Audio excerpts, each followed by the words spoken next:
Grease pops like applause in the fryer, and I'm the maestro with the metal tongs.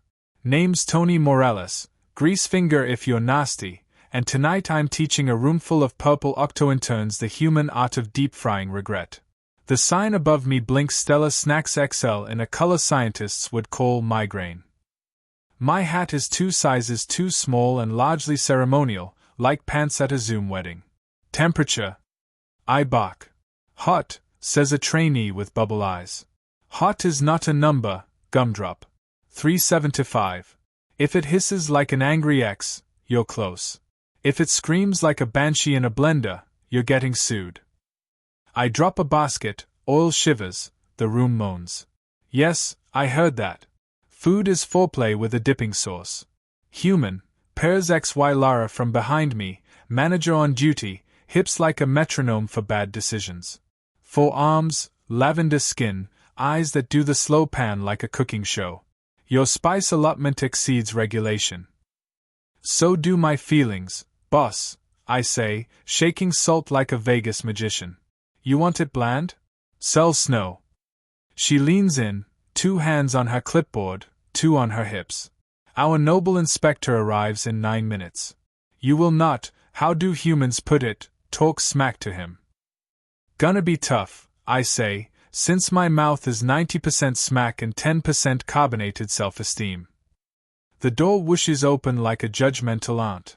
The nobles trundle in with a tiny parade of cubs, each carrying a juice pouch and the moral authority of toddlers. The inspector is tall, silver, and shaped like a champagne flute that filed a noise complaint. He scans me with a wand. It beeps like a passive-aggressive alarm clock. Human employee, he intones, I am Inspector Vael. Your species has been granted limited cultural indulgence. Keep your flair within metric standards. Metric flair, copy that, I say. We measure sarcasm in liters, right? HFY Lara coughs into her elbow in a way that means shut up or we both live in a cardboard box. I pivot to the cubs, smile like a used hovercar salesman. Welcome to Stella Snacks XL, where our slogan is you'll regret nothing until tomorrow morning. Who wants to see a potato commit to greatness? Tiny hands, tentacles, whatever, shoot up. I ribbon cut a sack of tubers and rain sticks into the slicer. Rule 1, I declare, never trust a fry count at face value. Trust, but verify. History is a ledger of missing fries. Inspector Vael glides closer. Your shift notes record multiple insubordinations, Morales. Excessive flirting with staff. Unauthorized condiment invention. Whoa, I say. Allegedly excessive flirting. And the Liberty Sauce is authorized by God. Which God? Vael asks. The one who invented taste buds. He taps his wand against the fryer. I find your tone corrosive. I prefer crispy. There's a hush. The cubs lean forward, pupils dilating like soda fizz. Vael lifts the wand again, and my mouth, traitor, friend, same thing, keeps going. Careful with the stick, Inspector. Buy me a drink first. Or at least a napkin. HFY Lara inhales sharply. Vael's crest flares. Public disrespect before noble brood, he announces, invokes ceremonial discipline. The kitchen freezes. The bubble-eyed interns go pale lilac. I raise a finger. Define discipline. If it involves spreadsheets, I surrender. Ceremonial whipping, Vael says. Oh, I reply, because sometimes monosyllables are life preservers. Kinky. But I'm on break at 8. The nobles confer with the hushed seriousness usually reserved for nukes and wedding seating charts. They clear a space near the order counter.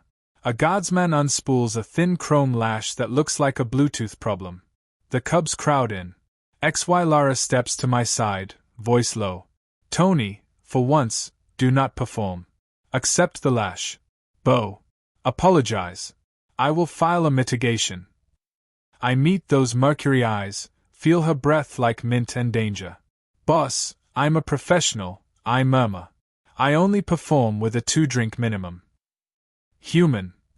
She grips my wrist, firm, four-handed, impossible to ignore. Don't make me watch you break. Not my plan. I squeeze back, quick, private. But it is my brand. Vile signals. The guard gestures me to the spot. I step forward, apron spattered like Jackson Pollock's lunch. The lash hums. The cubs whisper among themselves, small and curious and not at fault. One, the tiniest with a gold speck on her brow, tugs her sibling's sleeve and whispers, "Count your fries," I say, loud enough for the room. "Always count your fries." Laughter detonates like popcorn. A noble drops his monocle equivalent into a cup of cola, where it dissolves dramatically. Vile wavers, caught between fury and confusion. The guard blinks. HFY Lara's mouth curves, tiny, treacherous. "What?" I say, innocent as dessert. "Tradition. You count. Loud.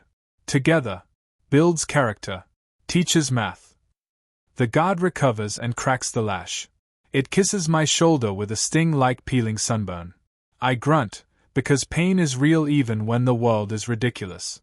"One," I say. The cubs, delighted to be included, chirp, "One." Another snap. "Two. Two." I throw a wink at the Fryer crew. Hotter than my last breakup. "Three," the kids sing out.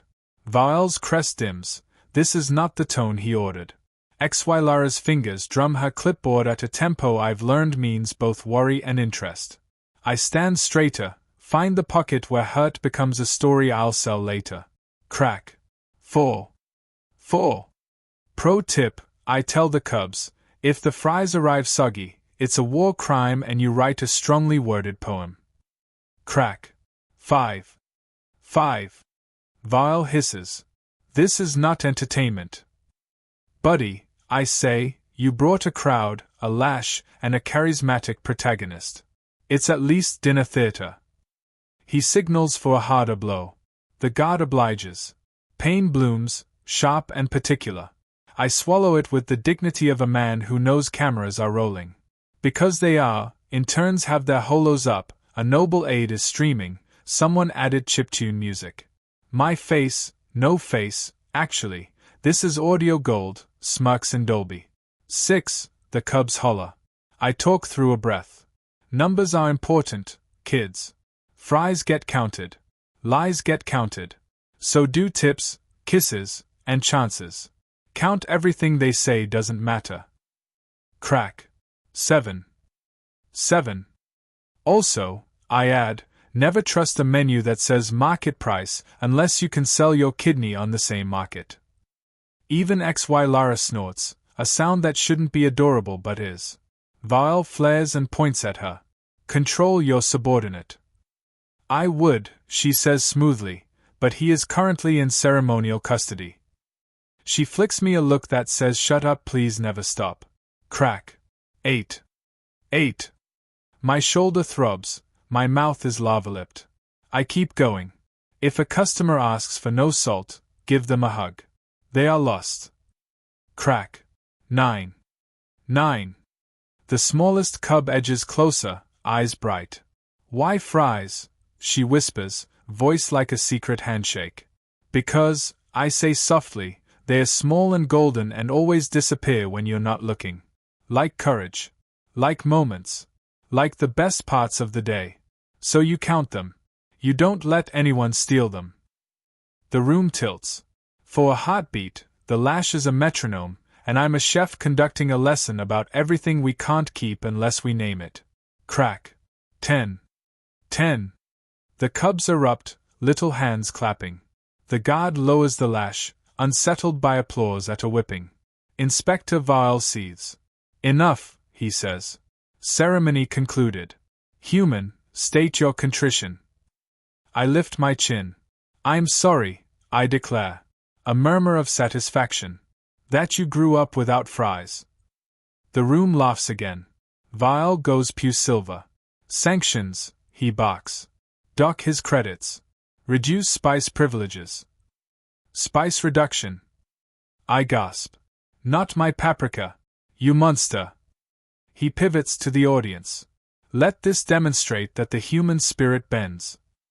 I roll my shoulder, feel the burn, let the pain sharpen the punchline. Oh, I bend, I say. I just don't break for free. The Holostream's comment feed explodes. I can hear the pinging like a slot machine. The phrase starts crawling across screens. Count your fries, not your lives.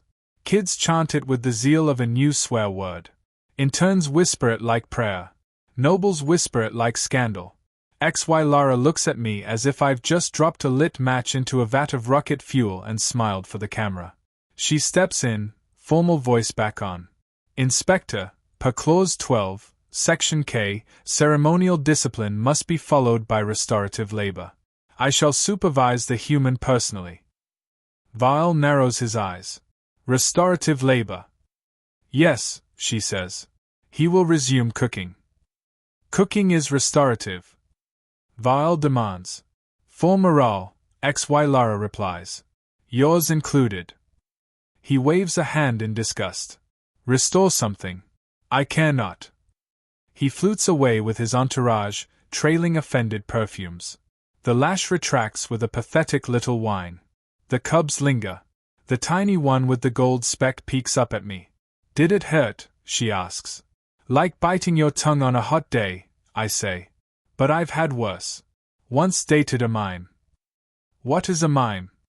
A person who weaponizes silence. She blinks, then giggles in a cadence I recognize as universal child, delighted at nonsense that still makes sense. Her guardian ushers her away. The door sighs shut. Noise returns. Oil hisses. Life resumes like the universe hitting play on a song it really likes. XY Lara is in my face before I can rehang my apron, 2 hands gripping my collar, 2 arranging nothing because she insists on dramatic symmetry. You absolute disaster, she says. You reckless, incandescent idiot. You turned a punishment into a marketing campaign. Did I? I ask, breathless and entirely too aware of how close her mouth is to mine. She tilts her head. Liberty sauce. It has paprika. Among other liberties. The feed is exploding. Our sales will triple tonight. And you, she squeezes my collar, drawing me in until her breath warms my lower lip, you will not die on my shift. I wasn't planning to. I smile. I'm booked for fries. A beat. Something unprofessional passes between us, a current you could plug a city into. She lets go slowly, smoothing my battered shoulder with the kind of touch that could qualify as first aid or prelude, depending on the lighting. Back to the line, Morales, she says. And, she lowers her voice, thank you for counting. Always, I say, turning to the friar. I raise my tongs like a microphone. All right, crew. We're feeding a revolution.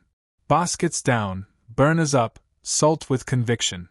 If you think it's too much, it's almost enough. The interns snap to attention. Potato rain starts again. I move with the ache in my shoulder, a reminder of the price tag attached to jokes. The holo counter ticks viewers in the hundreds of thousands. Comments scroll. He made it funny.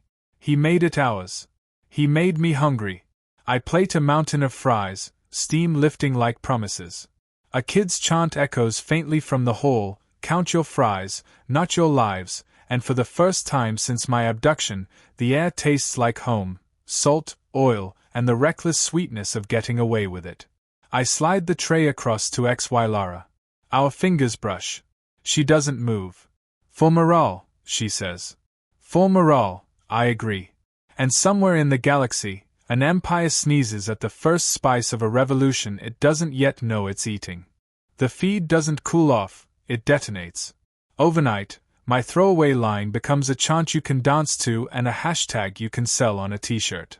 I clock into the smell of hot oil and hotter takes, aliens arguing in the comments about whether fries are a philosophy or a condiment delivery system. The register light blinks like a flirty lighthouse. XY Lara stalks up with her tablet, forearms multitasking like a scandal. 2 are swiping metrics, 1 is signing for a supply drop, and the last hooks my apron to tug me close. You are trending, she says, voice low enough to toast on. Also, your source costs have tripled. Megastar problems, I say. Wheel Moneyes. Limited drops. Secret menu. Coupons that expire just as you get to the front of the line. She eyes me with suspicion and something warmer.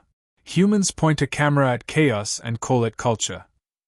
Only when we're not pointing it at the deep fryer. I pitch the strategy between orders, words moving as fast as baskets. We rename medium to rebel, large to insurrection, and jumbo to peacekeeping mission. Each box gets a sticker, count your fries. Free refills unless you're a noble, then it's double price and a smile.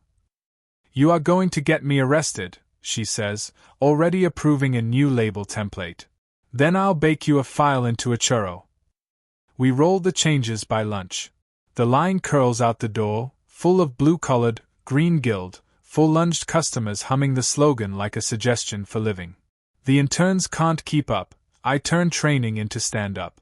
Drop baskets in threes, salt when hot, never apologize unless you've committed arson, and if someone asks for dry fries, you call a counselor. Work becomes a drumline. Oil pops like paparazzi. The tip jar swells with coins, cryptos, and a love note that reads, "Marry me, Fried Daddy," signed, Anonymous, probably the one with the bioluminescent freckles. HFY Lara leans in to whisper, "We just beat last cycle's revenue in 2 hours. That's the magic of sodium and disobedience. And you," she says, "are the worst employee I have ever adored." Adored. I pretend to fan myself. Finally, my performance review is honest. She smirks and grazes my bruised shoulder with 2 fingertips. Not a grope, not a promise, an audit of damage disguised as affection. Heat spikes low. "You should rest," she says. "I am resting," I lie, flipping baskets. "These calluses are my vacation photos." We take a breath between waves and make the next move, brand ambassadorship. I film a 15-second holoclip while grease halos my face like a low-budget saint. Earth Tip 1, count your fries, not your lives. Earth Tip 2, the correct number of napkins is a scandal. Earth Tip 3, if authority tells you to eat plain, ask who stole their taste buds. It loops on the wall, and the crowd laughs in the place you aim for, their ribs first, their stubbornness next. Trouble arrives with a winged cape and a fragile ego. Inspector Vaal posts a decree across the plaza, fries are banned pending civic nuisance review. The crowd reads it the way you read some assembly required on a bomb. Booing starts at a whisper, grows to a weather event. HFY Lara looks at me, half warning, half invitation. I wipe my hands, step onto the counter, and send to the audio. Faceless, fearless. Good news, I call. They banned fries. Which means demand just tripled. Laughter is gasoline. I splash more. In the meantime, we are unveiling a new menu item, post-salad sticks. They are long and thin and fried and definitely not cold fries, Inspector. Defiance, Vaal hisses from the doorway, because of course is there. You think word games will save you from compliance. Word games are the only reason anyone is married, I say. Welcome back to Stella Snacks, can I accidentally oversalt you? He scans the room, sees the chant waiting in every throat, and picks a target, HFY Lara. Manager. You will shut down his antics or lose your license. She steps forward, impressive and lethal, and smiles with all the warmth of a winter sunrise. Per Clause 18, subsection O, I may implement promotional events at my discretion. Today is cultural heritage sampling. Sampling of what? Vaal demands. Human resilience, she says. Free with purchase of nut fries. The crowd cheers. Vaal flutters off, flayed by applause. We exhale. HFY Lara and I exchange a look that says everything and nothing. She turns away first, because that's who she is, but her hand ghosts across my lower back in a little confession of gravity. We ramp the economics. Coupons coded with jokes. Buy one order, get an existential crisis free. Loyalty cards that stamp F each visit until you spell fries, then you get a commemorative salt shaker. Limited source collabs, Freedom Ranch, Diplomatic Ketchup, and my personal sin, Liberty Sauce X, same recipe, moodier label. We host a resist tasting that is legally a morale seminar. The line is half diners, half gawkers, half future rebels. Yes, I know math, fries violate it. Between rushes, HFY Lara finds excuses to correct me with her mouth very close to my ear. Your apron is crooked. Your register is set to noble tax mode. You are leaning 12% too far into martyrdom. Every note ends with the same soft exhale that means I thought about kissing you, didn't, will again. We dedicate an hour to staff training that's basically stand-up about customer service. If they say surprise me, give them water. If they whisper, make it special, add paprika and a compliment. If they ask whether we have salads, yes, we do, and they are transitional objects for people who don't yet love themselves. The crew laughs, learns, hustles, gleams. They start making up their own lines. We birth a culture by accident and call it policy. Night falls in that way space stations fake with dimmers and jazz. The rush thins. HFY Lara taps the holoscreen to mute the feed. It's just us and the sizzle. She steps into my space, a constellation of serious and soft. You took a whipping for a joke, she says. Then you turned the joke into a shield. Then the shield into a banner. Her hand touches my shoulder again, tracing the seam of pain. You scare me. Because I make trouble. Because you make it look easy. It isn't. I know. She studies my face like a recipe card with a burned corner. There are eyes on us. On me. Because you didn't shut me down. Because I didn't want to. I decide to be brave in the boring way. HFY Lara, after shift, would you? Yes, she says, and then laughs at herself, at me, at the universe. Clarify the question before I say yes to the wrong thing. Talk. In the storage room. About strategy. And also everything not strategy. Acceptable, she says. 1 hour. Before we can start pretending not to count down, a courier staggers in under a crate labeled supply, emergency. We crack it. Inside, potatoes, oil, salt, and a letter from a rival station manager we've never met. It reads, "We saw your stream, we're with you, fry the future." Also enclosed, a recipe card for something called courage curds. I choke on a laugh and show HFY Lara. She shows her teeth, the smile she doesn't waste on nobles. We ride the wave until the last order is out and the floor is a crime scene of crumbs. In the storage room, we are 2 people and a field of boxes. The lighting is unfair to my pores and generous to her cheekbones. We keep a respectful foot of distance until we don't. Ground rules, she says, professional even when she's about to be gloriously unprofessional. We do not jeopardize the crew. We do not put written evidence in the email. We do not call it dating, we call it interdepartmental synergy. I consent to synergy, I say. I will sign the HR pamphlet if it includes diagrams. She looks at my mouth like it filed a request. And we keep it quiet. I whisper, I will be so quiet you'll think I'm a mime. I still do not know what that is, she says, and then we test the theory that desire and restraint can share a room without burning it down. We kiss like we both have to clock in tomorrow, because we do. It's good, it's better than good, it's the sort of good that makes you say dumb promises under your breath and mean them. We part, breathless but alive to consequences. She fixes my collar like an apology she's proud to make. You taste like Liberty Sauce. I am Liberty Sauce. You are trouble. Same syllables. We return to the floor with hair that argues we had a productive meeting. The crew is mopping, the feed is on mute, the afterglow of a sold-out day buzzes in the vents.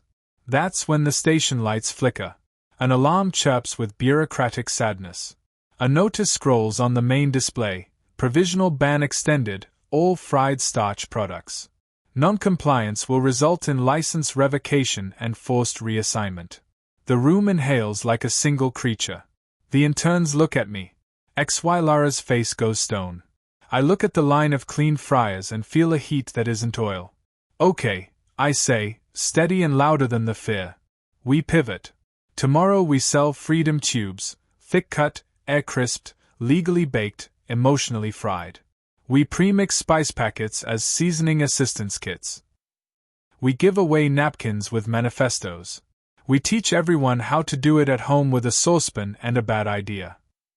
You are going to start a movement, HFY Lara says, not a compliment, not a complaint.